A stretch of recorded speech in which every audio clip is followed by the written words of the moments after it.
J'ai terminé cette semaine en négatif avec une performance de moins 6R. Incroyable. Incroyable. C'est ma pire semaine de cette année 2025, ça. C'était vraiment incroyable. Maintenant, il y a une question fondamentale que vous pouvez me poser. Est-ce que la semaine prochaine, est-ce que je vais essayer de récupérer ou de rattraper les pertes que j'ai effectuées cette semaine? Et la réponse est certainement non. Et c'est l'erreur que la plupart d'entre vous faites.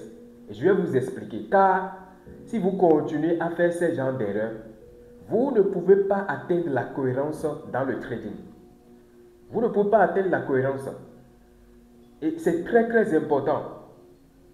C'est très important parce que c'est l'un des principes les plus nécessaires si vous voulez vraiment avoir des résultats cohérents dans le trading.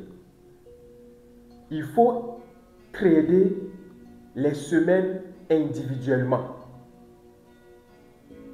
Personnellement, ma performance est jugée sur le mois. C'est à la fin du mois que je fais vraiment le bilan de ma performance. Vous voyez? Donc, est-ce que lorsque j'ai terminé une semaine en négatif, est-ce que cela veut dire que c'est un problème? Non, ce n'est pas un problème. Ma performance se juge à la fin du mois. Et je dois trader,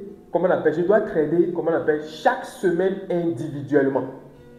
Donc, lorsque je termine cette semaine en négatif, la semaine prochaine, je ne vais pas chercher à rattraper ce que j'ai perdu cette semaine. C'est ça qu'on appelle des erreurs de jugement. Et qui vous amènent à faire certaines choses qui sabotent votre cohérence dans le trading. Et ce n'est pas du tout bien. Chaque semaine est tradée individuellement. Donc la semaine prochaine, je vais trader la semaine prochaine comme la semaine prochaine. Et non dans l'intention de récupérer ce que j'ai perdu cette semaine. Non, cette semaine est déjà terminée et c'est point bas. Ce que j'ai fait cette semaine, c'est déjà terminé, c'est enregistré et c'est terminé. La semaine prochaine, je vais trader la semaine prochaine individuellement. Et à la fin du mois, je fais le point des 4 semaines du mois. Et c'est comme ça qu'on fonctionne. Par exemple, le mois d'août, la première semaine, j'ai terminé ça avec performance de 12R. La deuxième semaine, 8R. Cette semaine, j'ai fait moins 6R.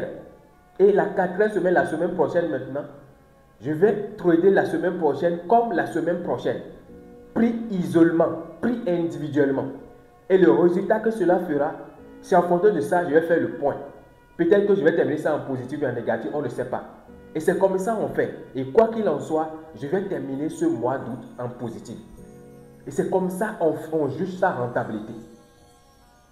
C'est comme ça on fait. C'est comme ça on procède pour la cohérence. Il y a beaucoup de choses sur la cohérence que vous ne comprenez pas. Et vous devez apprendre ça. C'est très très important et c'est très nécessaire si vous voulez vraiment avoir des résultats cohérents sur la durée. La rentabilité en trading, ça se juge sur l'ensemble des trades que vous allez prendre dans un mois. Je répète encore. La rentabilité, votre rentabilité dans le trading, votre cohérence dans le trading se mesure sur l'ensemble des trades que vous allez exécuter dans un mois et non les trades que vous allez exécuter individuellement ou bien les trades que vous allez exécuter journalièrement ou bien les trades que vous allez exécuter par semaine. C'est pas comme ça on fonctionne. J'espère que vous avez compris ce message. La rentabilité en trading, ça se juge sur le long terme en fonction de l'ensemble des trades que vous allez exécuter. Et il faut apprendre à trader chaque semaine individuellement.